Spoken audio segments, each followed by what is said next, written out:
कलाम साहब जो हमारे देश में इतने सम्मान से उनका नाम लिया जाता है और बाहर के देशों में भी, और सभी धर्मों के लोग उनकी इज्जत करते हैं, सम्मान करते हैं। और बीजेपी जो आजकल खतरनाक काम करती है, जो धर्म के नाम पर वोट लेती है, उनमें से भी किसी ने क्या कलाम साहब की छवि पे उंगली उठाई? कभी नहीं उठाई। नहीं उठाई ना, क्योंकि कलाम साहब बहुत सम्मानित व्यक्ति हैं, कोई विरोधी नहीं है, कोई विरोधी नहीं है। हाँ। अब ये महाशय जी निकल के आए हैं, हाँ, ठीक, हाँ जी, मुझे तो नाम भी नहीं इनका ठीक से लिया जाता मेरे पे तो ये महाशय जी जो निकल के आए हैं, मेरा अनुरोध है आपसे सर कि जो आपने ये शब्द कलाम साहब को कहे हैं, आप एक बार पूरे बैकग्राउंड में डिटेल में जाकर देखिए, मैं आपकी किन से लड़ाई है, किन से क्या है, आप ये चीज उन्हीं को डायरेक्ट बोलते। कलाम साहब इतने सम्मानित व्यक्ति होने के बावजूद, जिन्होंने देश को इतना कुछ दिया और इतना प्यार मोहब्बत दी, इतनी एकता दी, मेरे हिसाब से आज तक जहां तक मुझे नॉलेज है, ना ही तो बीजेपी ने, ना ही कांग्रेस ने, ना ही सपा ने,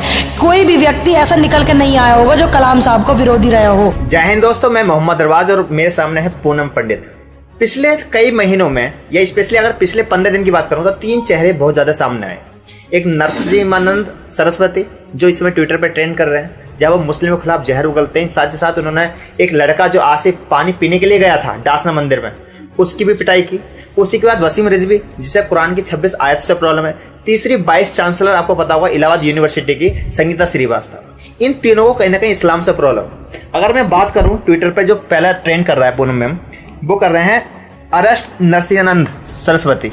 और ये इसलिए कर रहे हैं क्योंकि ये कहीं ना कहीं इनका कहने का मतलब है, जो मोहम्मद सल्लल्लाहु अलैहि वसल्लम थे, जो मतलब मुस्लिम लोगों के नबी माने जाते हैं, उनके खिलाफ ये प्रोपेगेंडा चला रहे हैं। मैं इनकी इतिहास के बारे में बता दूं आपको कि इन्होंने कुछ दिन पहले कहा था कि जो इस देश के राष्ट्रपति रहे हैं, यहाँ तक ये मान के चलिए APJ अब्दुल कलाम, उन्हें भी जिहादी बताया इन्होंने। ये वाली वीडियो मैंने देखी इनकी, हाँ। ठीक है। और मैं तो एक ही बात कहना चाहूँगी, सबसे पहली बात कि कोई भी धर्म की पुस्तक हो या कोई भी उल्लेख हो या कोई भी धर्म से संबंधित कोई भी ऐसी बात हो, उसके साथ छेड़छाड़ नहीं करनी चाहिए। चाहे वो आपका धर्म है, चाहे वो हमारा धर्म है, चाहे वो और सिख ईसाई कोई भी धर्म है, उसके साथ छेड़छाड़ नहीं करनी चाहिए। दूसरी बात, धर्म जो है आपस में ये नहीं सिखाते कि आप ये करो। और जो सबसे खतरनाक जो बात कही है, चलो आप मुझे इतनी बताओ, ये जो सबसे ज्यादा आप ये जो RSS है, क्या RSS कितना क्या काम करती है? यही काम करे है, नहीं करती? यही काम करे। और भी कुछ लोग हैं, क्या आज तक के इतिहास में कलाम साहब जो हमारे देश में इतने सम्मान से उनका नाम लिया जाता है और बाहर के देशों में भी, और सभी धर्मों के लोग उनकी इज्जत करते हैं, सम्मान करते हैं।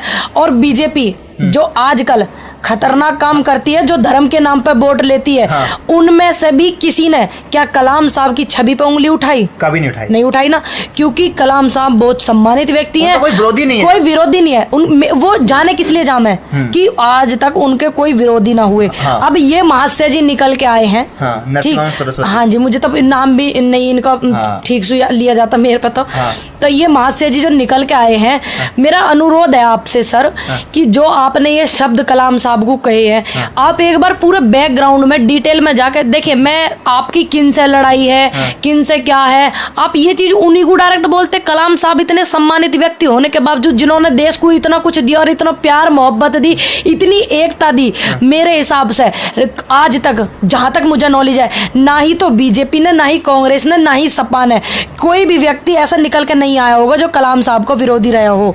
तो आपने ये शब्द जो उनके लिए कहे हैं, तो आपको कैसा लग रहा, मैं तो ये जानना चाहूँ। और दूसरी बात, ऐसे व्यक्ति की सोच ऐसी हो तो उस व्यक्ति के बारे में हम अपने शब्द भी कहकर खराब नहीं करना चाहते, बिल्कुल भी। आपके लिए फिर वो इंसान की वैल्यू जीरो हो जाती है। देखिए, जो व्यक्ति में ये नहीं है कि वो मुस्लिम थे या हिंदू थे, ये नहीं होना चाहिए। ठीक है, आपकी किसी से लड़ाई है, किसी से झगड़ा, आपके पड़ोसी से, वो किस उसका है, ये अलग चीज है। लेकिन जो इस तरीके के जहर घोलते हैं, तो उनके बारे में जिक्र करके क्या करना, आप ही बताओ। खामों का आप भी अपने चैनल का टाइम खराब करोगे अरबाज मोहम्मद का, खामों का 2 शब्द मेरे भी खराब होंगे। मैं तो सीधी बात कहूंगी। चलो, आपने बहुत बड़ी बात कह दी, और क्या, और इग्नोर करना चाहिए उन्हें। और एक बात बताओ, आप उनके लिए आप इतना समय क्यों दे रहे हो? देश में इतने अच्छे काम भी हो रहे हैं, देश में इतनी दवाए जा रहे हैं, बातों को उनके लिए समय दो। आप इस बात को उठाओ मत, किसी के धर्म के साथ छेड़छाड़ करना गलत है, चाहे वो कोई धर्म है। अच्छा, दूसरा सवाल करता हूँ कि फिर वही आती है कि संगीता श्रीवास्तव जिन्हें अजान से लेकर प्रॉब्लम थी, उनके बारे में एक अभी वीडियो वायरल हुई और ट्विटर पर भी चला, कि जहां वो 2 करोड़ रुपए की रिश्वत के मामले पर उन पर लांछन लगे, उन पर आरोप लगे। और अभी वसीम रिजवी है, जब उनके बारे में हिस्ट्री चेक की गई तो पता चला कि उन पर 2 सीबीआई ने जो एफआईआर कर चुके हैं।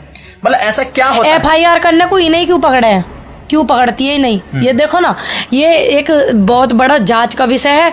इसमें सीबीआई और हमारी बहुत सी टीमें जो है वो जांच करेंगी। जांच करके जो निष्पक्षता होगी, अनुरोध करती हूँ मैं सीबीआई से। और वैसे भी आपकी, हमें जो है जांच पे, आपकी मेहनत पे कोई शक नहीं है, क्योंकि सीबीआई ने हमारे देश के बड़े बड़े घोटाले खोले हैं और जो है निष्पक्ष तरीके से काम भी करा। कुछ लोग तो आप देखो कहीं भी हो, गलत लोग कहीं भी घुस जा, तो इनकी अच्छे से जांच करी जाए। जांच का विषय है, जांच के बाद में निष्पक्ष सब कुछ सामने आ जाएगा देश की जनता के। नहीं, सवाल यही है कि आखिर ये 2 लोग जो हैं जिन्हें एक्चुअल में प्रॉब्लम है, फिर उन्हीं पर आरोप क्यों निकलते हैं? मतलब ये इन्हें पॉपुलैरिटी चाहिए होगी भैया। अच्छा। ऐसे ही होगा, हम क्या कह सकते हैं? या फिर अपने केस को दबाने के लिए फिर एक धर्म का सहारा लिया जाता है।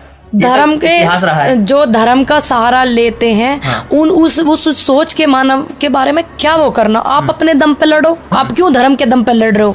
क्यों लड़ रहे हो? कारण बताओ अपने दम। अगर आपकी सच बोलने की औकात नहीं है, सच नहीं बोल सकते हो आप, तो क्यों बोल रहे हो? फिर अपने घर बैठो आराम से। घर में बहुत काम हो में, जरूरी देश के देखने वाले लोगों का भी टाइम खराब करो, ठीक तुम्हारे जैसे पूछने वालों का टाइम खराब करो, और 10 लोगों का फालतू का टाइम खराब करो जो तुम्हारे चक्कर में।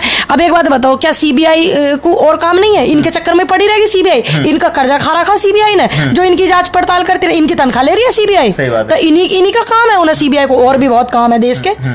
लेकिन मैम इनके बारे में, ठीक आपकी बात सही है, आपने कहा कि इनके बारे में बात नहीं करना चाहिए। क्या बात करना इसलिए जरूरी हो जाता है क्योंकि एक बहुत बड़ी संख्या में जो एक तकबा है जो हर नफरत को प्रमोट करता है, वो इनको सपोर्ट करना चाहता है। जैसा एपीजे अब्दुल कलाम की बात की गई तो उस पर लोग इन्हें सपोर्ट कर रहे हैं। मतलब मैंने इंडिया के अंदर एक भी विरोधी जो है एपीजे अब्दुल कलाम का नहीं देखा आज तक। देखिए, जो ये चल रहा कलाम साहब वाला, मैंने तो सिर्फ उन्हीं के मुंह से सुना। ये जो नरसिम्हा, हाँ जी, बस उन्हीं के। अभी तक भी ना तो कोई बीजेपी वाला कोई बंदा ऐसा आया, ना कोई अभी आरएसएस वाले ऐसे आए, ना सपा वाले, ना बसपा वाले, ना कांग्रेस वाले। मेरी हो सका मेरी उम्र कम हो, मुझे तजुर्बा थोड़ा कम हो सकता है। मेरी नजर में तो ऐसा कोई व्यक्ति आए ना, सिर्फ एक ये महान पुरुष आए हैं जो खुलकर मतलब वो हाँ जी। और अगर देश की बात की जाए तो हर आदमी ये बोलता है, जैसे इनसे इतनी पूछ लेना आप, देश को इन्होंने क्या दिया, इतनी पूछ लेना आप, जाके इंटरव्यू करना।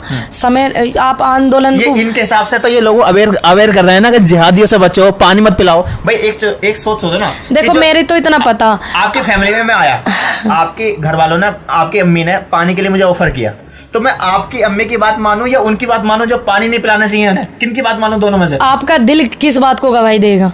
नहीं, आपका दिल बताइए। आप मानवता के नाते पत्रकारिता को छोड़ दीजिए, ठीक है? और ये मत सोचिए कि मैं आपके सामने मैंने गौतम बुद्ध जी को पढ़ा है, श्री राम जी को पढ़ा है, श्री कृष्ण जी को पढ़ा है। सबका उपदेश ये है कि आपके घर पर पानी पिलाने से बड़ा कोई धर्म नहीं होता। पानी पिलाने से बड़ा कोई कर्तव्य, कोई धर्म नहीं होता। और मैं भी आपके घर अगर कल को जाऊंगी तो आप भी मुझे पूछेंगे पानी की, ठीक है? तो मैं तो इसी बात को कहूंगी कि जो मेरे हिसाब से, छोड़ दो आप, पूरी देश की जनता का अगर आप सर्वे करोगे ना, चाहे वो किसी भी धर्म के व्यक्ति हो, चाहे वो किसी भी दल के व्यक्ति हो, चाहे बीजेपी, कांग्रेस, सपा, आम आदमी पार्टी, कोई भी हो, अगर आप पूछोगे ना कि सबसे बड़ा धर्म जो होता है खाना खिलाने का होता है या पानी पिलाने का, तो आप सर्वे करके देखना, पानी पिलाने का धर्म सबसे बड़ा होगा। सही बात है। तो इन क्या बोला जाता है जल ही जीवन है। जल ही जीवन क्यों बोला जावे?